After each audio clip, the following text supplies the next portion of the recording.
ইরানের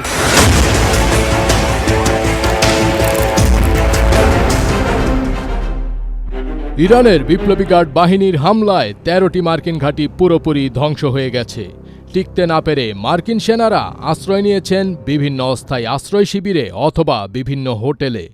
তারা যে হোটেল কিংবা বাড়িগুলোতে আশ্রয় নিচ্ছেন, সেখানেও একের পর এক মিসাইল ও ড্রোন হামলা চালাচ্ছে ইরানের আইআরজিসি, যার ফলে মধ্যপ্রাচ্যে মার্কিন সেনারা বেশ বিপাকে রয়েছেন।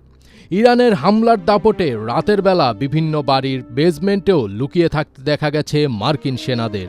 মার্কিন প্রভাবশালী সংবাদ মাধ্যম দি নিউ ইয়র্ক টাইমস এক প্রতিবেদনে এসব তথ্য জানিয়েছে। নিউ ইয়র্ক টাইমসের প্রতিবেদনে দাবি করা হয়েছে যে ১৩টি সামরিক ঘাঁটি ধ্বংসের কথা বলা হচ্ছে, তার মধ্যে কুয়েতে থাকা মার্কিন ঘাঁটিগুলো সবচেয়ে বেশি ক্ষতিগ্রস্ত হয়েছে। সেখানে মার্কিন সেনাদের টিকে থাকা প্রায় অসম্ভব করে তুলেছে ইরানের বিপ্লবী গার্ড বাহিনী। নিউ ইয়র্ক টাইমসের প্রতিবেদনে আরও উল্লেখ করা হয় যে কুয়েতের পোর্ট সুয়াইবা, আলী আল সালেম বিমান ঘাঁটি এবং বোয়েরিং সামরিক ঘাঁটি পুরোপুরি ধ্বংস হয়েছে।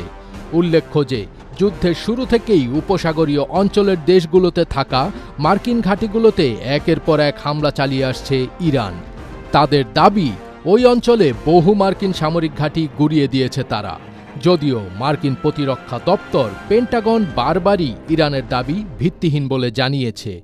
কাতার, বাহরাইন, সৌদি আরবে মার্কিন সেনা এবং বিমান ঘাঁটিতে ড্রোন এবং ক্ষেপণাস্ত্র হামলা চালাচ্ছে ইরান।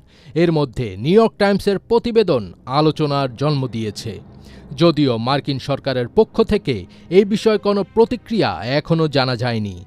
প্রতিবেদনে উল্লেখ করা হয়েছে, কাতারের আল উদেইদ বিমান ঘাঁটিতে থাকা যুক্তরাষ্ট্রের শক্তিশালী রাডার ব্যবস্থাকে ধ্বংস করেছে ইরান। এই ঘাঁটিটি মার্কিন সেন্ট্রাল কমান্ডের আঞ্চলিক সদর দপ্তর ছিল।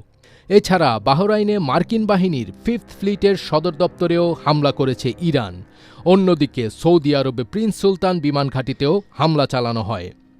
সব মিলিয়ে বলা চলে, মধ্যপ্রাচ্যে ইরানের ক্ষমতার কাছে হেরে গেছে মার্কিন বাহিনীর দাপট।